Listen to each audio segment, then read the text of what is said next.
Okay. So I usually like to start conversations by allowing the guest to introduce themselves. And I usually frame the question with, how would you like our listeners to know you, either as how you're showing up today or how you're showing up in your work in this moment, um, or something else entirely. Would you mind kicking us off by introducing yourself to our listeners that way? My name's Rob. I'm an astrologer living in Canberra, Australia, on Ngunnawal land.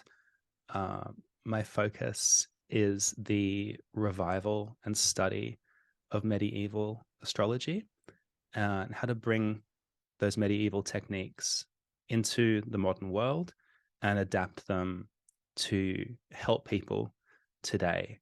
Uh, so I have a very client and people oriented approach to astrology, very sort of client led.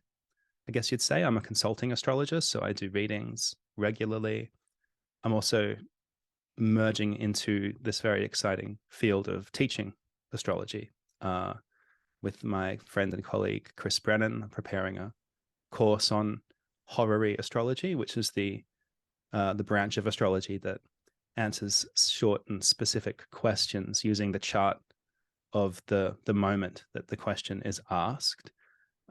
So preparing a course with Chris on that branch, which has been a area of speciality or focus for me for a very long time now. So it's a really pivotal kind of moment in my life as an astrologer where I'm transitioning from being deep into the craft of astrology to transmitting and passing on what I've learned through many hard years of study, Mhm. which feels really good and really appropriate for me with my. I have a lot of placements in the ninth house, the house of education and higher learning and astrology in my chart. So it feels in some ways like I'm fulfilling some sort of core part of myself and my being at the moment, which is really nice to be able to say, actually, when I think about it. Um, that's kind of what I do. I guess who I am, I would describe myself as a bit of a history nerd, a philosophy nerd. Uh, I'm a Christian mystic. I'm an occultist, and I'm a father, a husband, and a human being trying his best. Is probably the way I would summarize that. Yeah, I think that's a pretty good, accurate description. And it's always so exciting when you feel like a life is moving into some of its core, um, I guess, core blueprints, I guess. So that's really exciting about teaching and kind of moving into a new phase of work. So um, we're here today to talk about the second house, as we're doing a mini series on the dark houses because they are often ones of fascination, confusion, obscuration, all for obvious reasons, especially once we start talking about the concept of dark houses in general. Um, and the second house is it's kind of something that we wrestle with a lot. It's something that I find, as I'm imagining also as someone who does horary consultations, the second house might come up a lot. People tend to ask a lot of questions about money or have a lot of concerns about money, which makes a lot of sense.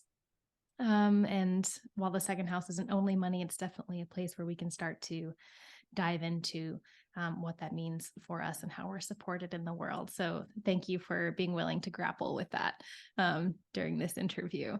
And I think I'm going to let you steer the ship a little bit when it comes to, sort of the basic definition of the second house, some of the primary ways that we start to conceptualize the second house. What are some of the things that you take into consideration? Sure. Yeah, that's a good place to start at the basic definition of the second, I suppose. So let's start there. The second house is called the second house because if we're counting the houses in zodiacal order, it is the second house from the rising sign, the second house from the ascendant. Um, it's called a succedent house. That's one of the main keywords we use for describing the houses, the angular, succedent, and cadent houses. This is a succedent house. So it's called a succedent house because it follows or succeeds the angular first house. So it comes after the first. Um, And in terms of if we're kind of situating ourselves on the globe and with the sky above, then the second house sits below the horizon. It's always below the horizon, and it's always that sign that's, or that house, I should say, that is just about to appear over the horizon, but it's never quite there. It's always in this sort of imminent space of being about to emerge. I suppose one metaphor might be standing on the wings of a stage and watching people on stage perform, and you're about to step out onto stage and be seen, but you're in that sort of liminal space where you're behind the curtain and you're waiting for that moment to step out. In terms of its significations, just in a very simple, basic way, the second house is the house of our money and our material possessions. That's probably a really good way to very succinctly state what the second house means or signifies for people. Today, we typically think of the second house primarily as the house of money, but in the medieval tradition that I study, and in later traditions such as the early modern or Renaissance tradition of astrology, they called the second house the house of substance, which is a fascinating term that needs a little bit of unpacking, because we don't typically use that word today to mean what it meant back then. So what that means, the term substance, is all of the physical things that we need that are necessary for us to live our lives and to thrive on the planet. So physical things, material things. One definition I came across that's helpful is to think of it as movable possessions. So things that we own in like a legalistic sense, but that we can pick up or travel with, or, remove from one place to another, as opposed to the fourth house, which is associated with real estate and land, houses, things that we own, again, in like a legalistic sense, but we can't move them. They're stuck in a place. They're rooted in the ground. So that's the distinction, I suppose, in terms of ownership, that are things that we can pick up and travel with or move from one place to another. And if we think about that old adage of food, clothing, and shelter being necessities of life, well, then food and clothing, two of those three fall in the second house. Yeah. I like you mentioned in your notes and also in your, in the description of how the second house orients to the first, is that it literally props up the first house. It literally supports it or comes underneath it and like holds it up. And thinking about, as you're saying, like food, shelter, and clothing, these sort of, if we're thinking about, is it Maslow's pyramid of like the things that like we need in order to have these other considerations, sort of thinking of the second house as being sort of like that base pyramid in a way. Yeah, that's a great way of thinking about it. And that's how I've always conceptualized the second, because it sits right next to the first house. And so it has this obvious symbolism to it. If I am the first house, then the things around me that are sort of immediately adjacent to me, like my computer, my cup of coffee here, my bottle of water, my books behind me, these are second house things because they're immediately adjacent to me and they support me and help me to do what I need to do in my life. Yeah, so that propping up function is really helpful. And when we think about the first house rising up, the second house beneath it kind of giving it a little boost can sometimes help us to like grasp the symbolism there. And there's a thing that happens a lot in traditional astrology where this might be getting a little bit deep, but the concept of derived houses, where we can say, well, the ascendant is my first house, but say the third house, the house of siblings, we can treat that as the first house of our sibling. In that context, the second house from the third, which would be the fourth, is their money and their possessions and so forth. And the seventh house, the house of our partner, well, the second house counting from the seventh, which would be the eighth, is the partner's money and material possessions. So there's always this propping up sense, this adjacency. And that's the core symbolism. and we can apply that to pretty much every house in the chart. The 11th house could be like the money and resources of our boss or the government or something like that. So you can keep applying that simple symbolism of, well, what's the next house over? Well, that's the house of the resources or the substance of whatever that house signifies. So yeah, but there's more to this house than meets the eye. And I think that's kind of the purpose here of this discussion. Well, I think one of the purposes, other than to have fun and share ideas and just vibe, is to yeah, like broaden and deepen our understanding of that house. So there's some other ideas I'd like to bring in about the second house that can kind of expand it just beyond these simple ideas of money and material possessions, and get us thinking a bit more broadly. So one of them is that the second house could be seen as the house of arts and crafts, not so much creativity itself, which I think a lot of astrologers, and myself included, I entertain the idea, let's say, that the fifth house can be a place of creativity, because it signifies things like children, and by extension, metaphorically, you know, our creative work can be like a child to us. Our art babies.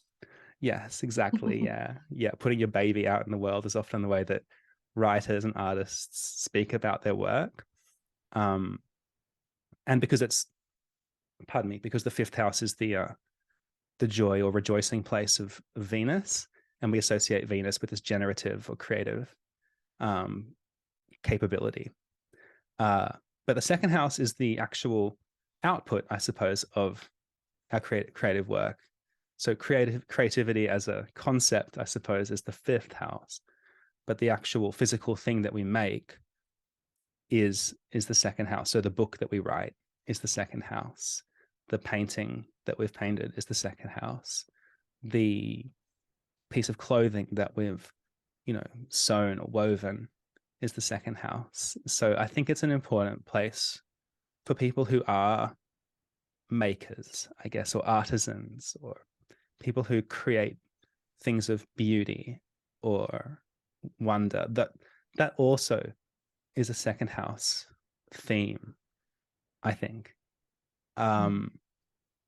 Another concept that I like to think about with the second house is that material possessions are not just sort of things that we own. Like when we say that word material possessions, we often think about, you know, going to the shopping mall or going online and buying, like, I don't know, an outfit or like something for our homewares or something like that. But that's very limiting, because material goods are absolutely crucial to our success and our life as human beings. We're tool using creatures, right?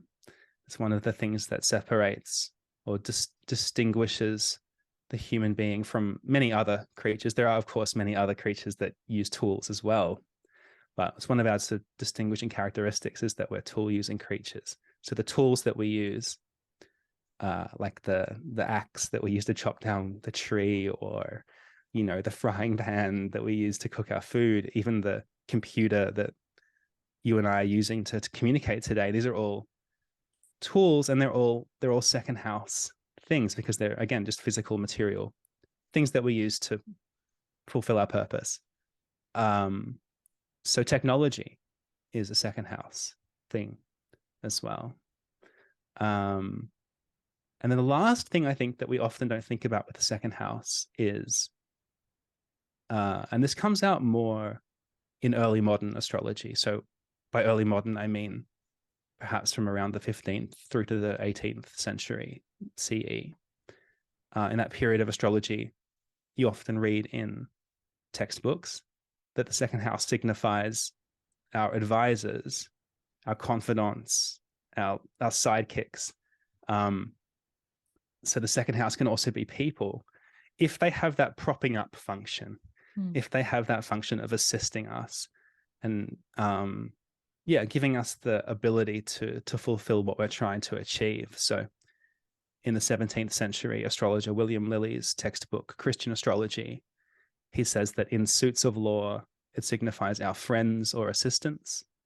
in private duels, it's the querent second. So duels today, the concept of fighting duels is very archaic, but I think we're familiar with the trope of, meeting at dawn, pistols drawn, take 10 paces, turn and fire. Well, in duels, you would often bring along a person to act as your second, or someone who would actually fill in for you and take your place in the duel if you were unable to participate. So that's someone who's very invested in a very immediate way, with helping you with something. They're prepared to sort of stand in for you and fight your fight. And that concept of fighting someone else's fight also works for legal battles. So our lawyer in a legal battle would be second house, because they take our place, they stand up for us in court, and they argue for us. They are our stand-in, they're our assistant, and they're helping us to deal with that struggle that we're in at that moment. So there's this sense in which the second house shows people who go to battle for us. And that's very context specific. So a friend would typically be the 11th house, but in a very specific context where you're in some kind of fight or struggle and they're helping you with that, they might potentially be located in the second house in that context. So I think I can summarize all of that by saying, like, just as our tools assist us, people can assist us too. So those are a few different ways that we can expand our thinking about the second house a little bit. Yeah, I like it. Something that was things that are like making our life possible. And I don't have the exact quote in front of me, but listening to Ursula K. Le Guin talking about technology and just even like how our clothes are a technology, like these ways that we interact and create things that help us just interact with the more than human world and the world outside, and the interface between us and it is sort of like a technology. I'm thinking how that absolutely. Her way of describing that really fits neatly with what you're talking about. When you said the more than human world, that made me think as well that the second house can be things like, well, for example, the altar in your room that you were concerned the dog might attack before we started recording. I mean, that, and the things that we place on the altar, the incense that I burn each morning while I'm praying and meditating, the talisman that we create that's imbued with spirit and that propels us with its magical properties. These are also second house things. So they're not necessarily mundane, and they're not necessarily profane. There can be a spiritual dimension to second house objects. Yeah, I agree with that. And we've talked about this briefly into as we're like going through the dark houses, but it feels like we need to touch on it a little bit here, thinking about specifically the second house and how that its topics, considerations, and or placement relate or fit under the category of dark house, and why. There's some positioning and sort of geometrical configuration that plays into that, but then there's also, of course, some topical correspondence for that as well. Do you want to touch on that while we're here? Yeah, absolutely. Yeah, I think your listeners are probably familiar with this by now, but we'll move through it like quickly, I suppose. The second house is one of the houses that cannot see the ascendant by one of the traditional aspects: the sextile, the square, the trine, or the opposition. And so because of that lack of seeing, that lack of witnessing, that's the reason why we call it a dark house. In Hellenistic and medieval astrology, they went so far as to call these houses bad houses. That's a very loaded term, but the simple idea behind it is that because they can't see the ascendant, they cannot directly sort of support the native's life, which is funny because everything I just said contradicts that, right? Like what I just described about the second house, how it props up our life, how it supports our life, how it's necessary. All the things in the second house are necessary for us to thrive here. So how can it be that there's something about that house that is, you know, in a contradictory way, not supportive of our life? Well, we'll get into that soon, I think. But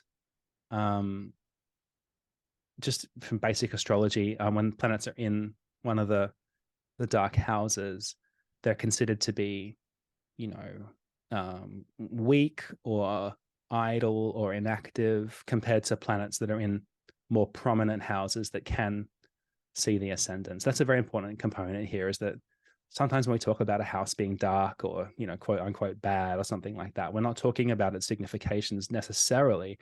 We might just be talking about that in the sense of trying to assess a planet's condition and its prominence or its power in the chart. So it's important to keep that in mind as well, that it's not only about what they mean, but also, you know, it can as well, or primarily in some cases, be about assessing the planet's condition. So you got to kind of be careful and keep those two ideas in tension. So with the other dark houses, the 6th house of illness and injury, the 8th house of death, or the 12th house of loss and suffering, it's very easy to see that with those traditional significations, why those houses are not supportive of our life and are things that we might perceive or experience as being, you know, not desirable or unpleasant or negative. But how does the 2nd house fit into that? How does the 2nd house, how can the things that we need, like our food and our clothing and our money, like these are things that we absolutely require. How can they, you know, be bad? Or like, what is the dark side? What is the dark side of the 2nd house? Yeah. Maybe we can start talking about some of the ways that it could be potentially a problematic area. Yeah, I think so. And I think people listening to this, they'll be like, well, and I think even if they're not like quite sure conceptually, like where we're going, it might also be like, these are topics that there's usually a lot of grappling with, even if it's going well, even if there's like plenty. And I liked what you said about sometimes it just describing the function of something or how functional something is. And I was even reminded of saying how sometimes it's hard to see the ground underneath our feet or appreciate the ground underneath our feet. And or the things that are making our life possible, because it's so easy to take them for granted, which is a way of sort of not seeing them. And that's a really good point. Yeah, our circumstances and our material circumstances are often something that is a bit of a blind spot for us. Like, we don't, you know, people who are fortunate to have plenty in their lives from the moment they're born often don't recognize that as something that other people don't have, you know, like there's a sort of an assumption or a blind spot around that. And similarly, people who you know, who struggle to make ends meet, perceive that as the common experience. And yeah, it takes a bit of effort sometimes to step out of ourselves and view this area of our chart objectively, to the extent that we can view anything objectively.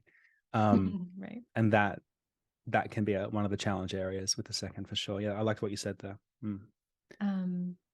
I think from there, I think we should just kind of get into it. Some ways that, you know, what are, I guess, just like unpacking some of the ways that maybe we struggle with the 2nd house, or the ways that we interacted, or because it's something that we can't perhaps see as easily or may function a little bit underground. Some of the ways that can manifest. Sure. Yeah. One thing that really hit home with me was when I was listening to your episode about the 8th house. And you described the dark houses as being areas of struggle. And I think that's really apt and really great way to get into thinking about dark houses. So the question then arose in my mind, well, what is the struggle with the 2nd house? And the answer is like very simple. It's the struggle to survive. It's the struggle to actually thrive here and not you know, die. To not have enough to move forward. To the 2nd house is the house of our food, which is the most fundamental and basic need for humans, for all living creatures. We need to sustain ourselves, and the second house is the way that we sustain ourselves. So our relationship to the second describes that core struggle of all living creatures. And so the things that we locate in the second house are things that are so essential to our livelihood that without them we simply would cease to exist. Yeah. And so that is the struggle of the second, is the struggle for survival. Yeah.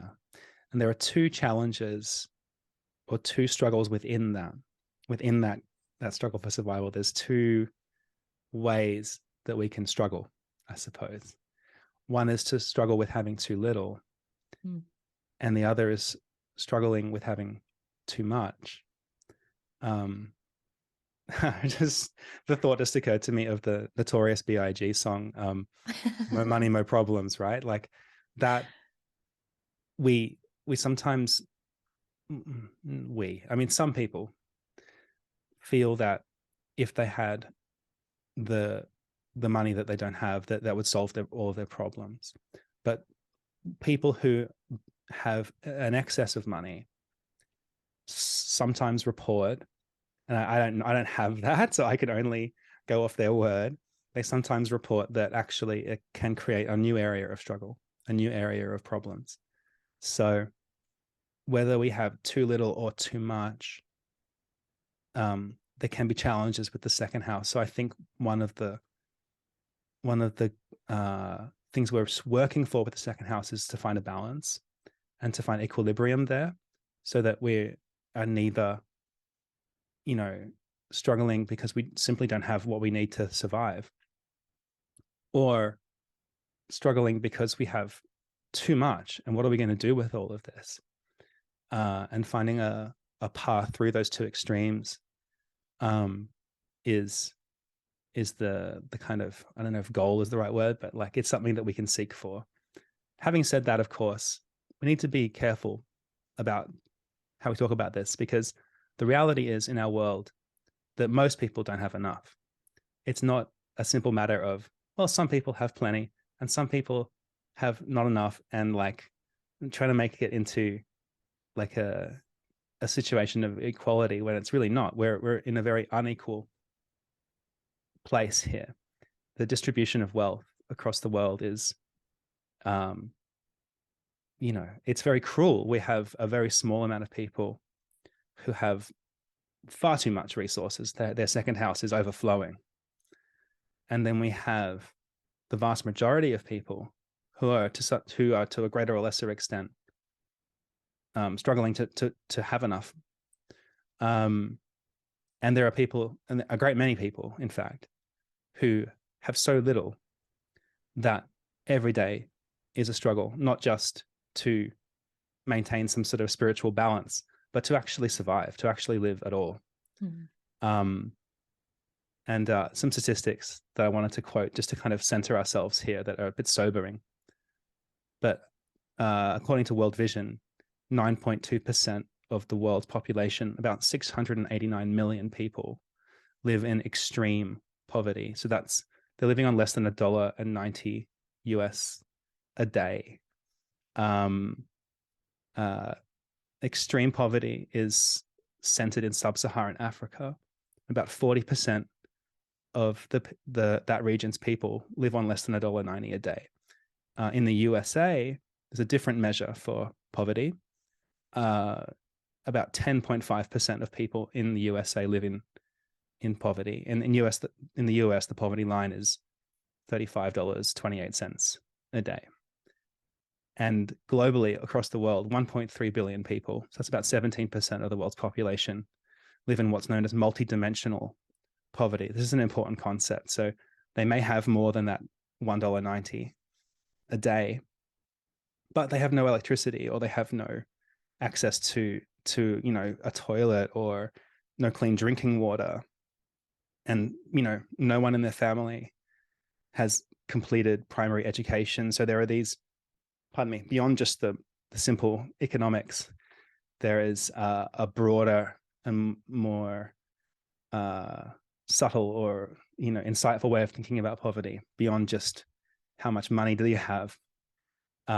Because poverty is not just about money, it's about all of our resources and all of our substance, to go back to the definition of the second house. So that's a real challenge, and I guess where I wanted to go with that is just to make sure that we understand that when we talk about finding a balance between having too much and having too little, well, for the vast majority of people, they're not worrying about having too much. That is not a common problem. That is not something that like a lot of people have to deal with. That is in some ways, a real privilege to be able to say, my problem with money, my problem with the second house is that it is overflowing so much that I don't even know what to do with it. That is a position of great privilege. So when we talk about that, I just don't want to create like a sort of a false equality between those two places. Yeah, so that's a lot to take in. But I do want to say that like in the Western world and in wealthy countries like Australia, where I come from, or America, our struggle with the second house can often be this kind of weird struggle where we actually do have enough to survive, and our concern is, well, what do we do with it? For those of us who have enough, I don't mean plenty, but just enough to get by. Sometimes we worry about, well, what can I do to help other people? Can I share what I have, even though it's not a huge amount? How can I like deploy what I have, even though it's precious to me because I need it? Is there a way that I can like use what the limited resources that I have to contribute to like some sort of solution to these problems of poverty, of people struggling in this area of our lives? So even for people who don't have plenty, we still sometimes feel like a guilt about our comparative position of privilege. Mm-hmm. So this is a complex area. And I think where I really want to sort of end this point in our discussion is by saying that it's something that we all have to struggle with. Everyone struggles with the second house in some way or other, whether that's because we're in a situation of desperation and we're trying to simply survive, whether we're wondering how we can use the resources that we have in the best possible way. Where there's a concern, a basic core concern with the second house and that stress area. So that's what I think I mean by the second house being an area of struggle. And I hope that illuminates for our listeners how this area of the chart that in a basic sense is, an area that supports us and helps us to thrive, can also be an area of struggle as well. Yeah, as you were speaking, I was thinking a lot about just our relationship to satisfaction and being satisfiable.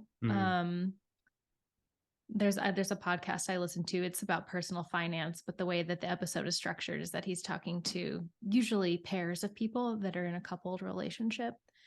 And a common answer, if they're dealing with some sort of financial issue, and you kind of listen to the psychology about it and also some of the nuts and bolts and numbers about it. And a common revelation I have is like how much skill and attention it takes to just stay aware of that part of our life.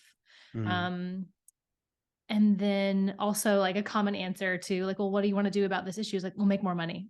That's like everyone says that. I just want to make more money. And it's like thinking about that. I'm thinking sort of that North Node kind of Rahu quality where we think it's just like never quite full enough. Yeah. I think that's a place where we deal with that appetite of where am I satisfied?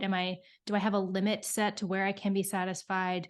Do I have the capability of seeing it? Do I have the skill of handling it so that I am doing something justly or compassionately, but also like beautifully for myself and for others? It's a lot to hold. And I think you're pointing to a lot of the common sort of pain points that either we or people around the world are struggling with around this. Yeah, and it's particularly acute at the moment. I think it's something that's in the focus a lot. Well, for example, in the media at the moment, in this moment in time, this might date our podcast, but there's what's known as the cost of living crisis happening at the moment, where the prices of the goods that we need to live are increasing, but our wages are not increasing to the same extent, so that on the whole we are worse off. And there's this creeping kind of how'd you call it, like a looming feeling of like something very scary. The fear, I guess, that we feel around the second house is ever present, but there are moments in time like ours where that fear is sort of dialed up, and we feel that increasing anxiety. And actually feeling anxiety and fear around the second house, around these topics of money and material possessions, is, I think, one of probably the easiest ways that we can illustrate the problematic side of the second house. Because that fear, that anxiety of like, how am I going to support myself? Or, even if we have enough today, even if today we have food in the fridge, the lights are on, we have clothes, we can still feel anxiety about the future, about, well, is this going to last? Am I actually secure? That insecurity, that feeling of fear about the future, that anxiety about supporting ourselves long term can be, I mean, first of all, let's say it's justified. It's fair. It's okay to feel that way, because we need it so badly that it's very difficult not to feel that fear, that anxiety about it. So it's okay to feel that in our body, that not in the chest. And when you have children or you have people who depend on you, if you're responsible for other people's lives, if you're supporting friends, if you're supporting, a community, whatever that responsibility might be, well, that adds to that. That adds to that fear, that adds to that anxiety, because we're not just worried about our own existence, we're suddenly taking on that fear and that anxiety for other beings, even our pets as well. Like this is one of the core issues. And that fear, it's interesting, when I was reading about all of these issues, I came across this really interesting quote, actually, from a very ancient source, a Roman poet, Lucretius, who said something I think was very insightful, where he said that this fear of being destitute, this fear of being, of not having enough, of being in a position of desperation, that can lead us down a very dark path, potentially, like not always. Like, as I said before, it's okay to feel that way. The problem, or like the trap, the pitfall, is to have that fear drive you to do something that is going to corrupt you and is going to, produce evil in the world. So there's this quote from Lucretius. I'll try and read it out. I'll try and do justice to the poetry here, but he says, and greed again, and the blind lust of honors, which force poor wretches past the bounds of law, and oft allies and ministers of crime, to push through nights and days with hugest toil, to rise untrammeled to the peaks of power.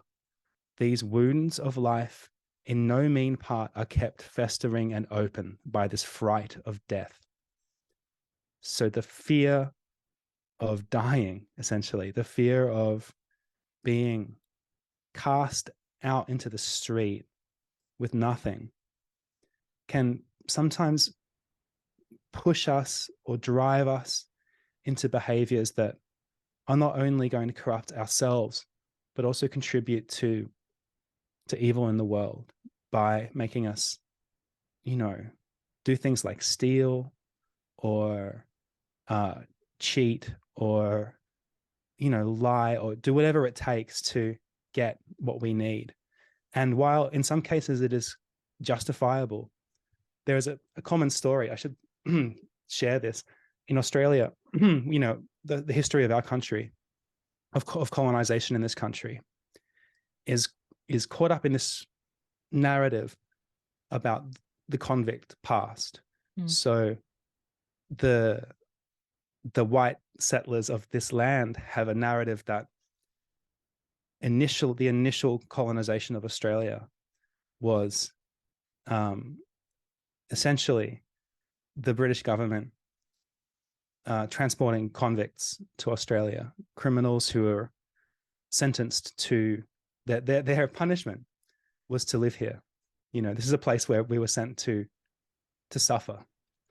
And not all of our ancestors in Australia have this past. It's kind of a myth. Like, people like to identify themselves as, my ancestors were convicts. And I think in some ways that assuages some of the guilt we feel as settlers, But the fact of the matter is that is the dawn of colonization in Australia, is people being sent here. And when you look into the stories of the convicts that were sent to Australia, they're often sent here for very petty or small crimes.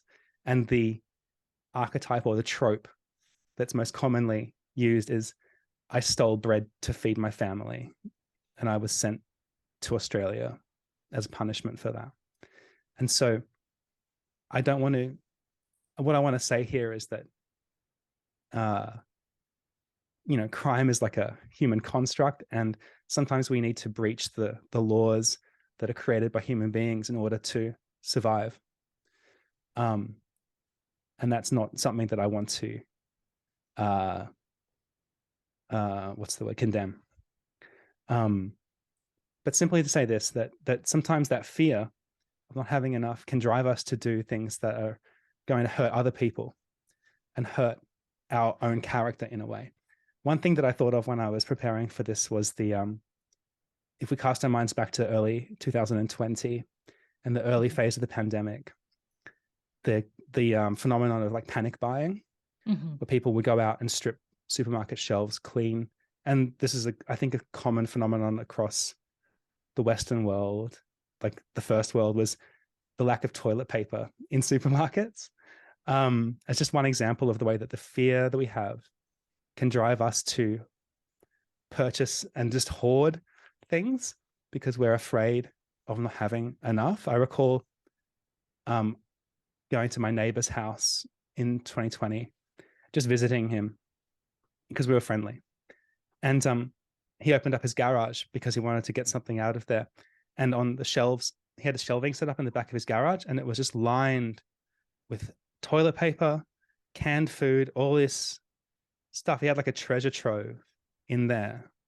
And I had to sort of sit with that, because I'd envisaged people who were panic buying as this sort of invisible, nasty people, these mean people who are making my life hard by going to the supermarket and purchasing all of this stuff they don't need and then hoarding it up in the house like a dragon or something like that. And actually, it was just my neighbor. It was this man that I was friendly with. I get along with him and I enjoyed our conversations. And to sort of go, oh, this really brings it home to me that it's not, the people who are doing this are just people. They're not this sort of, villainous, like someone with a twirling their mustache and like laughing evilly and tenting their fingers while they, pardon me about my microphone, while they purchase everything at the supermarket. It's just ordinary, everyday people, that way that fear can drive us to these behaviors. Yeah.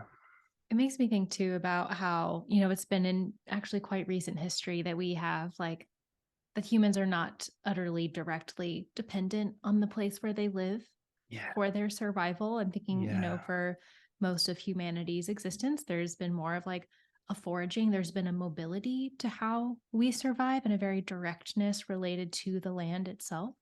And so therefore also like it's the word that keeps coming up as you're talking is this like primal nature of the second house and how we relate to it. Like, it is very primal, and like the earth itself being this like wild and wondrous and even dangerous place in a lot of ways. It's being like, this one weird weather thing could make it not possible that food's growing here next year, which may means we need to travel over here, and thinking about, it used to be just the things that we had in our, like the things that we had on our back, like you were talking about, these movable things that were going with us, and that very like direct relationship we had with those things, and how primal that would be. And I imagine some of that still lives in the human system.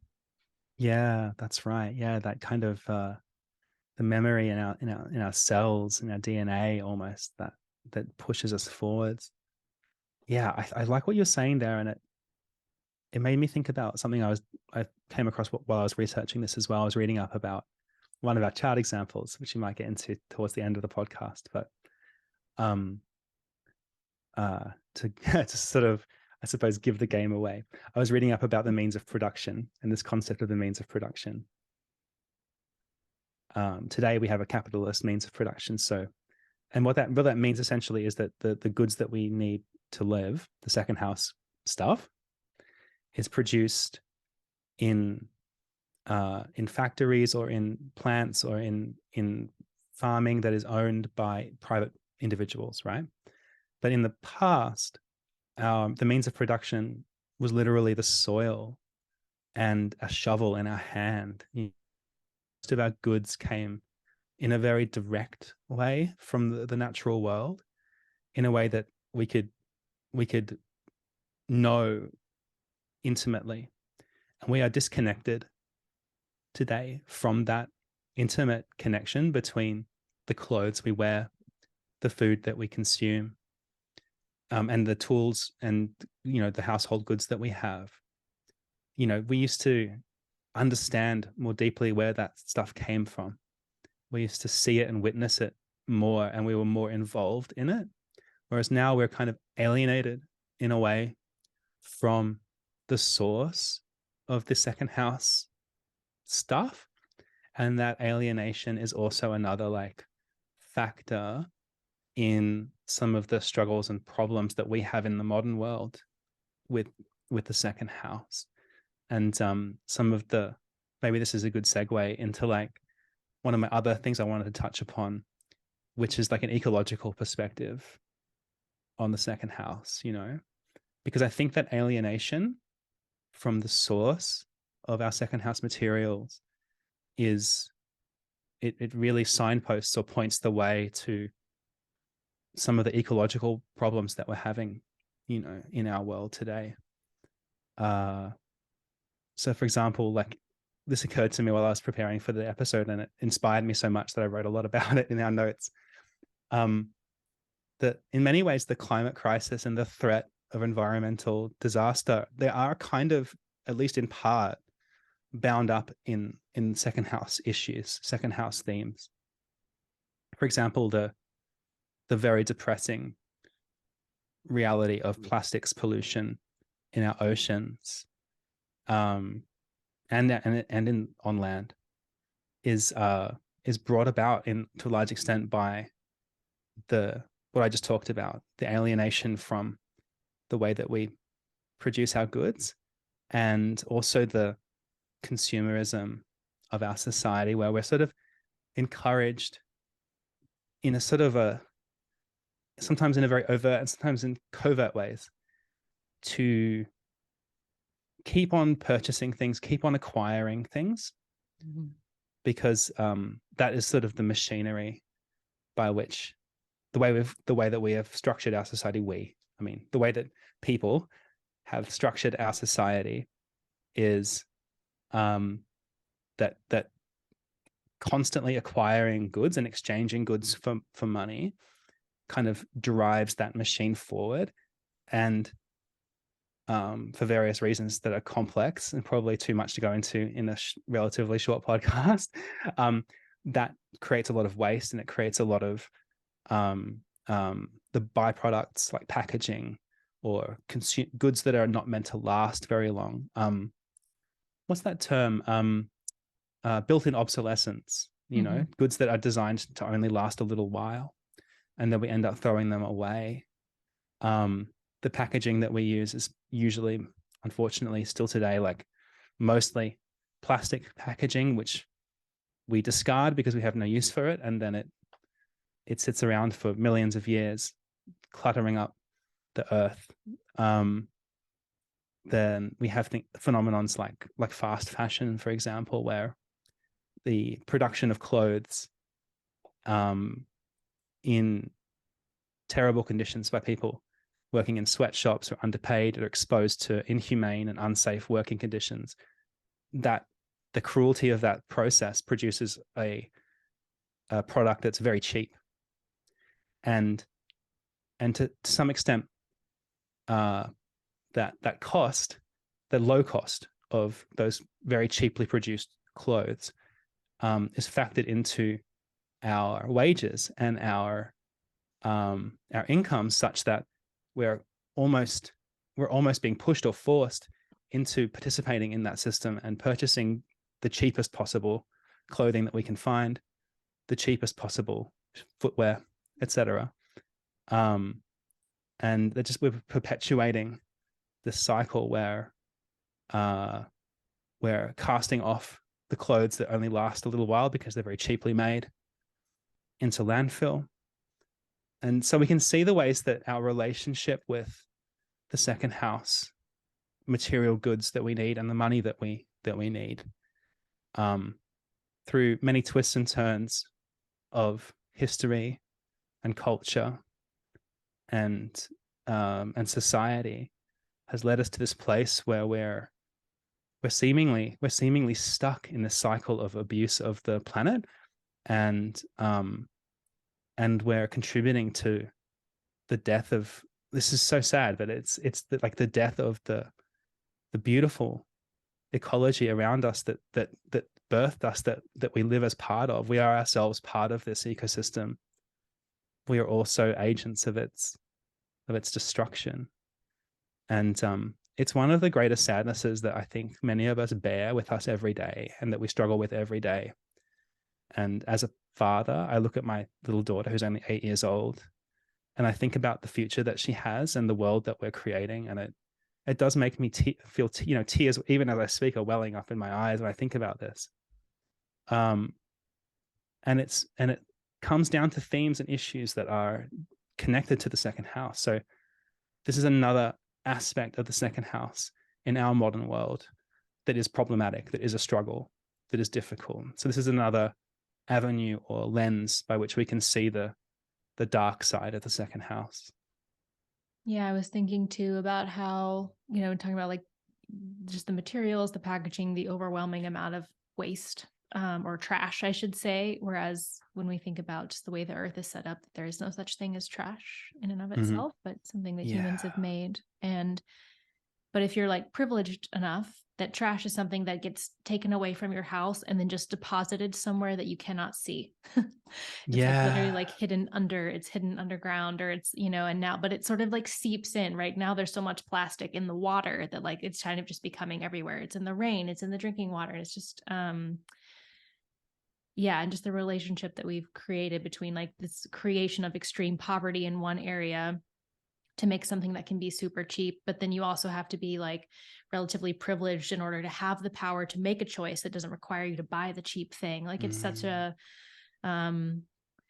it's such a mind fuck, really. And it's just it's so crafted and held, as you were talking earlier, in like the clutches of the palms of a few people who, make these decisions that the rest of us sort of have to work really hard to skirt around the rules of. And it is heartbreaking, and it is challenging and difficult, even just the level, like the amount of privilege it would take to like to make the choice to like to be someone who's like, I don't make any waste. It's like, well, some people don't have the time or the money or the resources to buy the thing. And of course, if we can, we should, but it's just such a vicious cycle in so many ways as it relates to like our like actual resource, like the actual thing that stands under our feet, which is the reason that we are here, which is the earth. So it's my sermon echo about that. No, thank you for saying that. A lot of what you said just really deeply resonated with me. Yeah. I was thinking about the alienation that we have from the means of production. We can also say that we have an alienation from not alienation, means of production, alienation from the natural world because of the means of production. But we also have an alienation from the results of that. Like we are trying to hide and not witness the damage. And that's another part of that not witnessing of the second house to the first house, in a way. Then the way that planets in the second house can't see the first house, well, we're trying to sort of sweep things under the rug. That's actually a really great second house metaphor, sweeping things under the rug. That's because true. we're hiding the things, in our house, like in the same way that we might when our, I don't know, like this is a very stereotypical scenario, but like your mother-in-law or something comes over and you got to like quickly clean up everything because you don't want to feel the shame of having someone in a position of like respect and authority, view you as any less because your house is cluttered or like messy. So we run around like crazy, cleaning up, shoving things into closets, and then pretend as if this is how we always live, as though we don't live amongst mess and chaos. Yeah.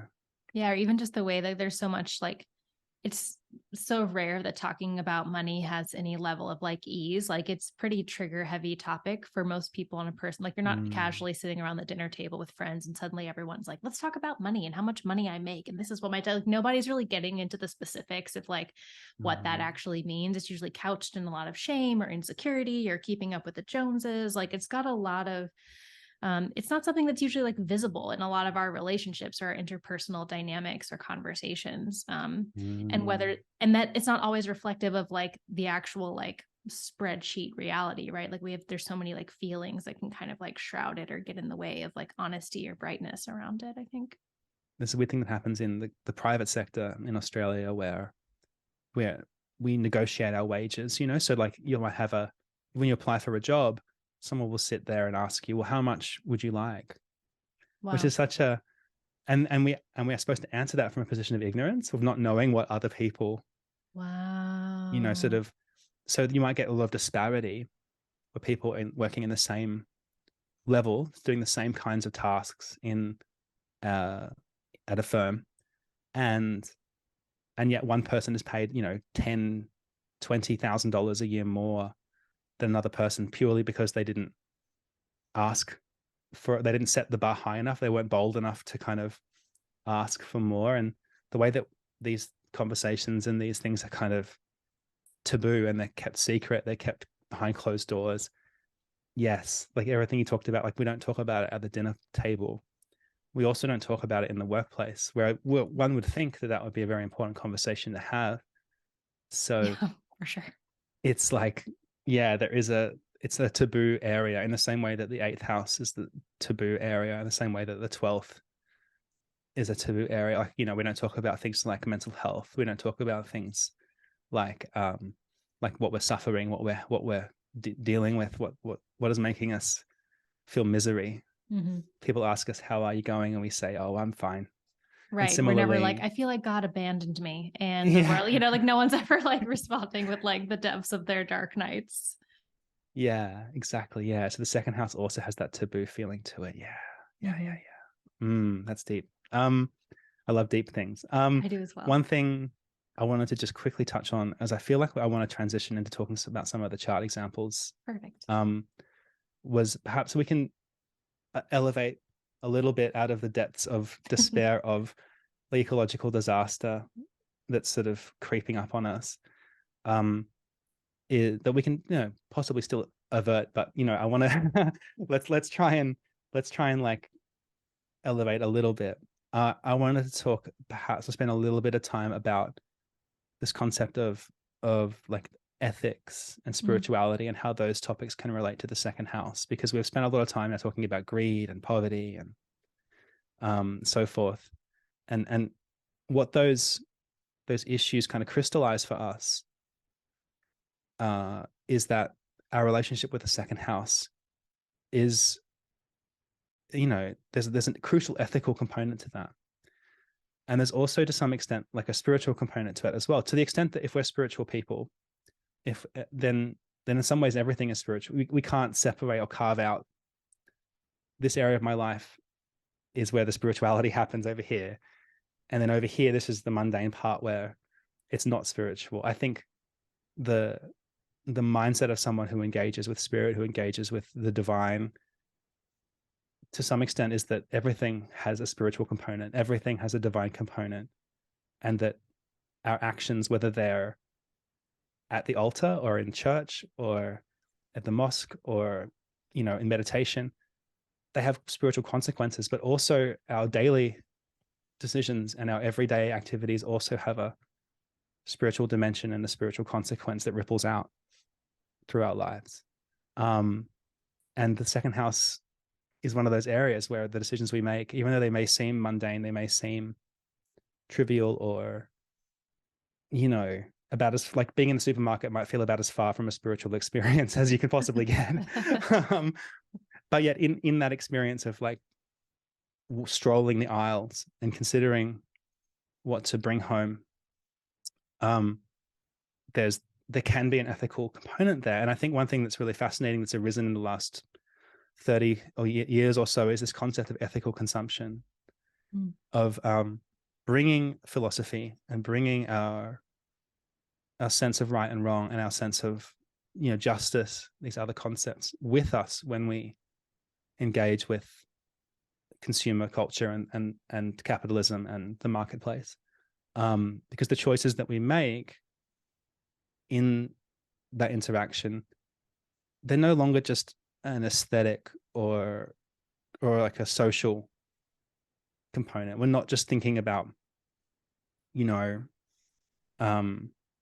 does this look nice in my house, or is this the cool thing that's going to bring me social status?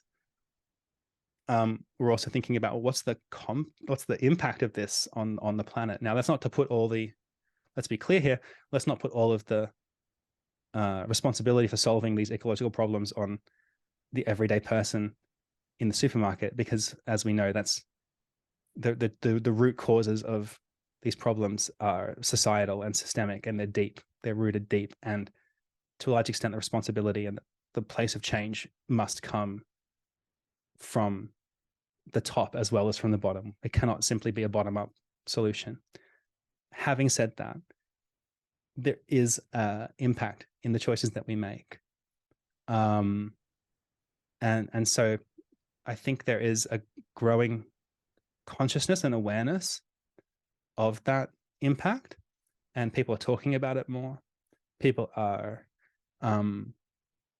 trying their best to make ethical choices with what they purchase. And I think there were some recent statistics in Australia that 70 or 80% of people would actually, if they had the choice, would prefer to choose like the product or the option that is more sustainable, that is more, that uses recycled goods, that has less impact on the planet, that uses less chemicals, sort of produces less pollution, etc. And that can lead to a difficult thing where companies are now doing what's called greenwashing, right? Where they will pretend or make a assertion that a product is better for the planet or something, but sometimes that's not true. Anyway, that's a complex set of issues. But we just can have to a whole simply separate say, bitch podcast on that. Yeah. But simply to say that there is a willingness there, and there is a growing awareness, and that idea of ethical consumption is no longer like a fringe idea or an idea that's like new and unusual to people. It's actually like becoming very common, and that's a place of encourages me, and I think, yeah, we can't really take ethics out of any decision we make, but it's interesting how it's filtering down even into these very common and everyday decisions that relate to the second house. Yeah. And it reminds me of how, like, in a lot of spiritual traditions, and there is this concern with what we consume. For example, like dietary laws in Judaism, Islam, Hinduism, that points to this awareness that the food we eat and consume has some sort of spiritual component to it, has a spiritual consequence to it, just as much as any other actions in our life. We can also see this in like the rise in vegetarianism and veganism, sort of indicative of our growing concern about the ethical implications of what we consume. Now, I'm not proposing that everyone become vegan or vegetarian. What I'm simply noting is the phenomenon that people are, for various reasons, both, to do with in response to the cruelty of the way that we farm, and also the environmental impact of animal agriculture. People are bringing that awareness to what they consume, And this goes, like I said, like I touched on before with those religious examples, there is another stream of spiritual or religious engagement with second house topics that shouldn't be overlooked, which is the concept of almsgiving, of charity and support for the poor and destitute. So the practice of almsgiving is essentially this concept of sharing our resources with those who are less fortunate than us. And pretty much all spiritual traditions or traditional like religions have some sort of concept of this as being important for our well-being, our spiritual well-being, to sacrifice some of what we have, if we have the capacity to do that, to elevate and assist other people who are in a position of less privilege than us. There's some components to this. So firstly, that there's an awareness in these traditions that the things signified by the second house are ephemeral. They don't last. They exist only for a short time before they're consumed or they expire, they deteriorate. I was reminded when I was doing some Bible reading, because as a Christian mystic, I read the Bible a bit. There is a line where Jesus says, do not store up treasures on earth, because I'm going to misquote this, because if you store up your treasures on earth, the moths can eat them and rust can consume them. These are the metaphors he uses, but store up treasures in heaven. So there's an awareness that hoarding more than we need, having an excess of material goods and money, is not going to benefit anyone, because it's going to pass away, and so to the extent that we can and that we have the ability to, we should, I'm saying from these traditions perspectives, there is a teaching to try to share that wealth and share that treasure that we have with other people. And when we recognize that ephemeral quality of the second house stuff, then it can open up a greater willingness to share and to give to people who are less fortunate than us. Yeah. So and that's not just, it should say it's very emphasized in the Abrahamic faiths. So there's a concept of almsgiving in Judaism, in Islam, and Christianity. It's very codified, and there's many lines in the spiritual texts that repeat again and again the importance of that. But it's not just an Abrahamic concept. For example, I learned in my research that in Hinduism and Buddhism, they have a very similar concept called dana, which means the act of relinquishing your own things and investing them in a recipient.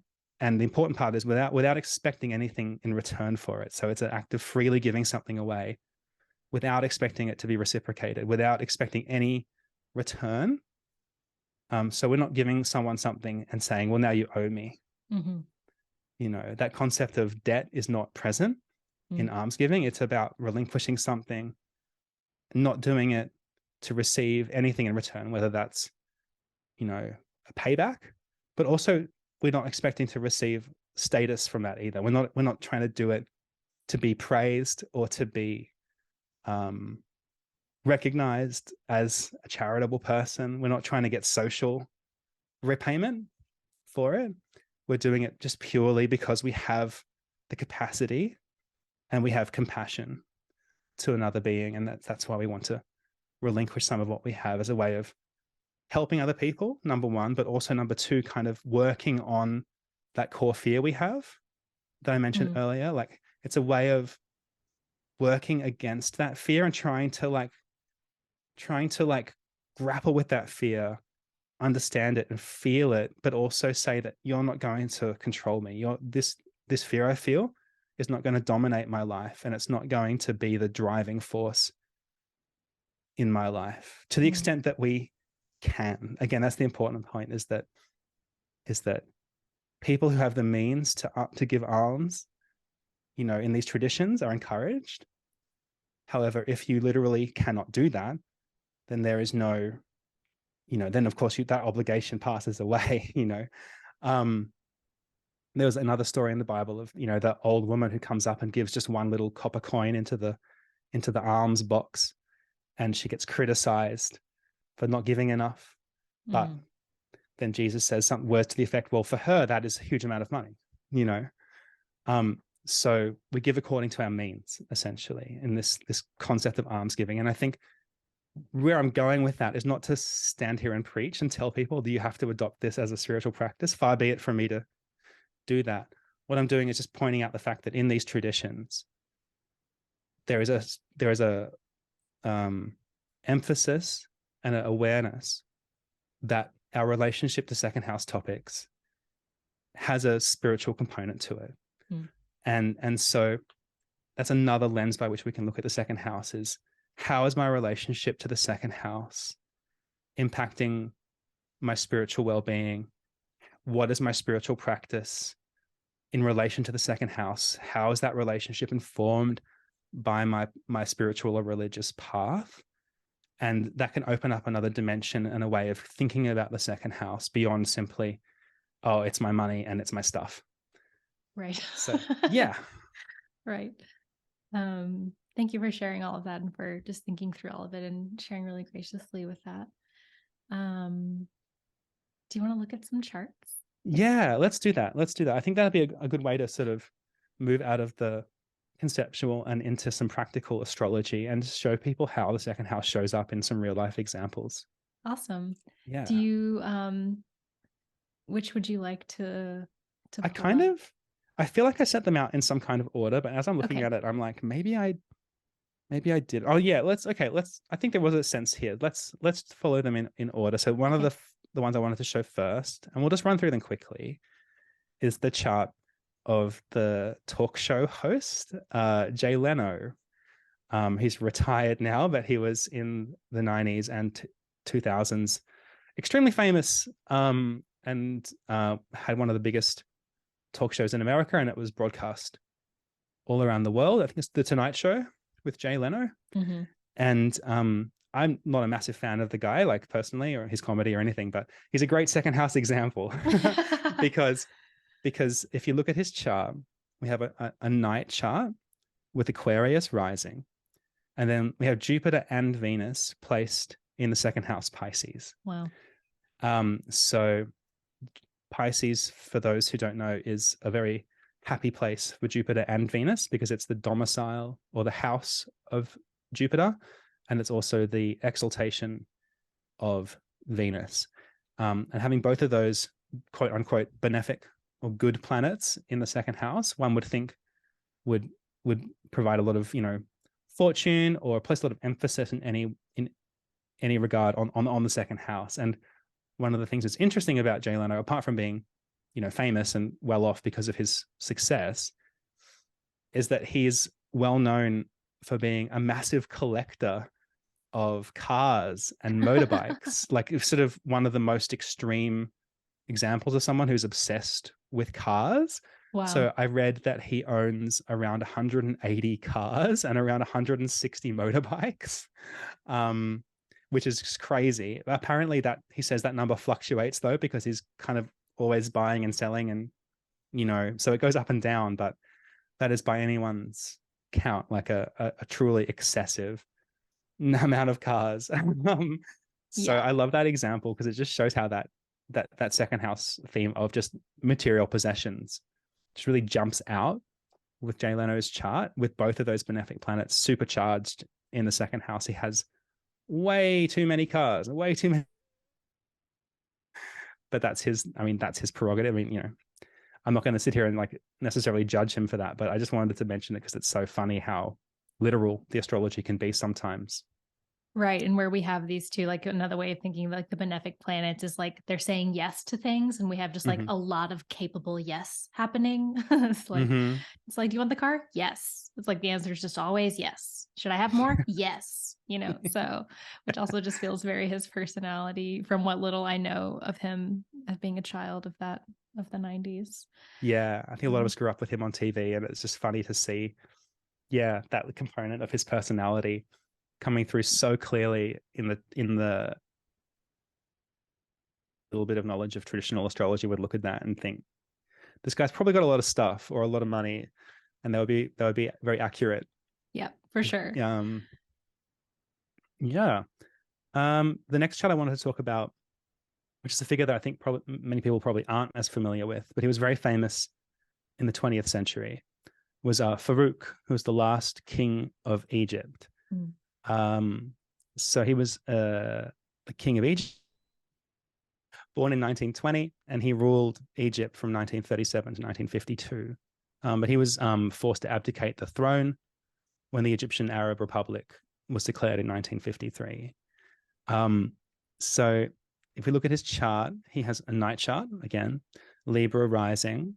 He has Scorpio as his second house, and he has Mars, the ruler of Scorpio, the traditional ruler of Scorpio, placed in the second house along with the moon and the North Node. So that's a very strong second house ruler, and also the moon, which is the planet that is associated with our heart in the traditional sense, our how do I say, the felt part of ourselves, deeply rooted in the second house with the North Node there, and the North Node being in traditional Western astrology like a more button that dials up turns up the dial on anything that it comes into contact with. So Farouk was famous for having a very ostentatious lifestyle. Pardon me. Very ostentatious lifestyle. He spent vast amounts of money on cars. He owned about 100 cars as a theme here. He also had a very legendary appetite. So he was known to eat just vast quantities of food.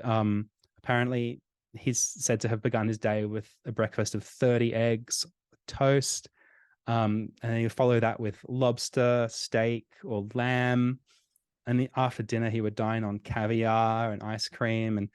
And so this very like ostentatious, very, this is like an example of excess, extreme excess in the second house. And we have that very strong second house ruler there. So another just very obvious example, but not only of material possessions, but also the second house signifying food as well. For sure. Yeah. Also just, and the moon also being related to like appetite and things like that. And the moon also like ruling the 10th. And it's like, what are we sitting here talking about him like over 100 years later? We're not talking about his rulership. We're talking about what he had for breakfast and the amount of cars he had. Yeah, exactly. Yeah. It locates that place of fame in his second house. So yeah, sure. Absolutely. It's kind of, these are really cute, quite literal examples of how this works, For sure. The next chart I had was someone who we will know, who we all know. I'm gonna pull it up. Yeah, this is the chart of Bill Gates, the co-founder of Microsoft, one of the richest men in the world. His net worth, by the count of Google, when I looked this up, was $104.9 billion. In his chart, he's a night chart, Cancer rising, and so his second house is Leo, and he has Jupiter conjunct Pluto in Leo in the second house. So we can see the way that Jupiter brings, as the greater benefic, brings good fortune. It also is a significator of increase and expansion, and that's coupled with Pluto, a planet that is also strongly associated with themes of expansion and increase and like turning things up to an extreme level. Making things big, making things huge, making things massive. And also this kind of, there's a component of Pluto that is associated with I don't know how to put it, like an existential component. There's a component of like fear of extremity. And here we have a man who's just extraordinarily wealthy and has a huge amount of power as a result of his wealth. What's interesting about this chart as well is that he made his fortune in technology, which is a second house topic. So another way that we can see and also we have Uranus there as well, I should note. Mhm. Yeah. So quite an interesting second house. And we can see the way that Uranus signifying innovation and modernity and, you know, revolutions. He is one of the people who is, you know, has ushered in, I suppose, the computer revolution and the democratization of computing, where computers previously were something that were held at universities and were sort of rare objects. Bill Gates, among other people, he's one of the people who made computers accessible to everyone. And so to some extent, like the world that we live in is shaped by people like Bill Gates, as well as, you know, again, he's not the only person, but he certainly was part of that. And so the Uranus in the second house sort of signifies that revolution that he helped to bring about. So that technology component to the second house is what I like about Bill Gates's chart, other than his massive wealth. It's just that For the sure. fact that it's the tool that comes from tools. It comes from the devices that we use. Yeah. The next chart I wanted to share with everyone. This is one of the people in this list that I quite like is Willie Nelson. He's a country music icon. He's very progressive in his politics. He's a outspoken LGBT ally. He's also a bit of a stoner. Yeah, his birth chart has Capricorn rising. It's another night chart. I think they're all night charts. All of my examples, for some reason, are night Oh, charts. interesting. And so yeah, Capricorn rising, which makes Aquarius his second whole sign house, and he has Saturn, his chart ruler, placed in the second house. So that you would think, if you're just looking at that chart, would show some sort of emphasis or concern with second house topics at some point in his life. And one of the things about Willie Nelson, because he's had a very long and storied career, but one thing that jumped out at me when I was considering Willie's second house is that he had a really famous struggle with the IRS. So in 1990, the IRS actually seized 22 of his properties, claiming that he had unpaid taxes totaling $32 million. His lawyers managed to negotiate. I'm not sure how this works, but his lawyers managed to negotiate with the IRS and reduce that sum down to only $16 million. Again, this is in 1990, so that's worth a lot more money then than it is now. As a result of that, he was just massively in debt.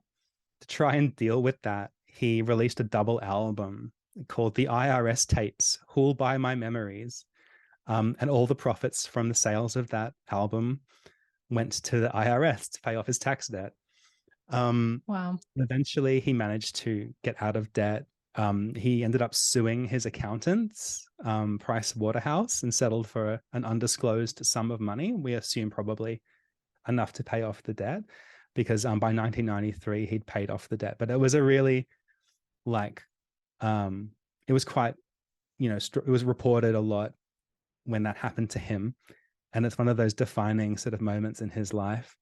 And I think we're talking about Willie Nelson's second house. That event really stands out. For sure. I feel like the Yeah. way Saturn doesn't let you get away with anything, and the way that it was also like a lot of the wealth was like tied up in real estate, which is a very like Saturn thing. And even just like the relationship of like his son ruling the eighth and then like using sort of like his powers of creativity to pay off tax debt. It's like an interesting, it's interesting. I'm like, the more I look at this chart, the more I'm like, oh, that's why he's kind of cute and cuddly, that little Cancer moon and all that. Yeah, he's a very like likable guy, I think, and that's one of the interesting things about his career, is that he's managed to kind of be liked by all sorts of people, both like on the left and right of politics. Like he sort of has this ability to, like, he's a very charismatic individual. I love that observation you made of the eighth connecting with the fifth there. I think that is really beautiful and kind of wraps up. It kind of shows you like how he handled that problem, Right. which is very clever. And sort of, turned that problem into like a source of creativity and like fun. For sure. Then the next chart I wanted to quickly run through this is showing the arts and crafts component of the second house that I mentioned before. This is the chart for Gianni Versace. He's an Italian fashion designer and founder of the international fashion house Versace. We have a night chart. We have Scorpio rising, the Sun and Mars placed in the second house, Sagittarius. So we have not only his chart ruler, Mars, in the second house, which would show like an emphasis, or a focus to some extent on second house topics, but also the Sun, the sort of center of the solar system, and it has this sort of centering quality of the Sun, also placed in the second house. And he was very well known for his theatrical and outrageous fashion styles. He designed costumes for theater and films. And one thing I didn't know about Versace until I researched this episode is that he is also known as a collector of rare art. So he had a massive collection of artworks. So we can see these themes of arts and crafts, clothing, but also just like the beautiful things that we create being located in the second house. So I like that example as just sort of demonstrating the way that makers and creators also can find themselves in that second house space. The second house is an important place for people who create. Yeah, and it's always like also like like the ruler of the fifth and the first, and then ruling the second. Like that's a great chart. Actually, I've never looked at this chart before, and I also didn't know that about the collector of rare arts as well, which is really fascinating. Yeah. So when he died, there was apparently a bit of a fight over like who would get the artwork that he collected. Yeah. Yeah. Well, the last example, which I think is perhaps the most on the nose second house example I could ever pull up, and I love this chart, is the chart for Karl Marx. So we've run through a lot of people who are very wealthy, who have a lot of material possessions and things like that. But Marx is really interesting because he has a prominent second house that also shows like another dimension of the second house, which is not just about the stuff that we own and the stuff that we have, but also like a concern with the whole idea of ownership and the whole idea of how we create the goods that we have. So his chart demonstrates another component of the second house, which is almost like the philosophy or the conceptual aspect of the second house. So I really love the chart for that reason. So we have a night chart for Karl Marx. He has Aquarius rising, which makes his chart ruler or his ascendant ruler Saturn. And Saturn is placed in his second house in Pisces, which coincidentally is where Saturn's about to transit into very soon, at the time that we're recording this. And along with Saturn, he also has Pluto and Chiron in Pisces in the second house. So if you don't know who Karl Marx is, he was a German Jewish philosopher, an economist, and a very prominent socialist. And it's probably the most important. He didn't invent communism, but he is perhaps the most important and influential communist in history. And he wrote the Communist Manifesto, which is a little, I suppose, handbook explaining the communist philosophy and worldview, and kind of a radicalizing text. And he also wrote a longer and more theoretical work called Das Kapital. So yeah, it's hard to underestimate the influence that Karl Marx has had on the world, and to a large extent, like a lot of the events in the 20th century were kind of byproducts, or the result of people's encounter with his thought and the different paths they chose to take in relation to his work. So just a massively influential person.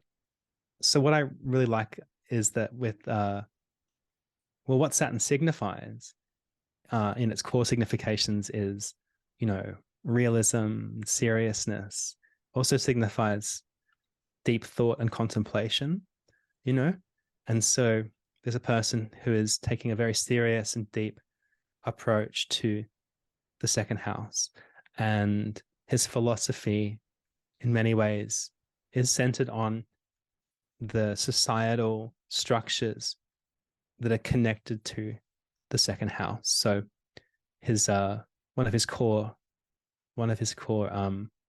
beliefs, and I hope I don't, explain this poorly, is that one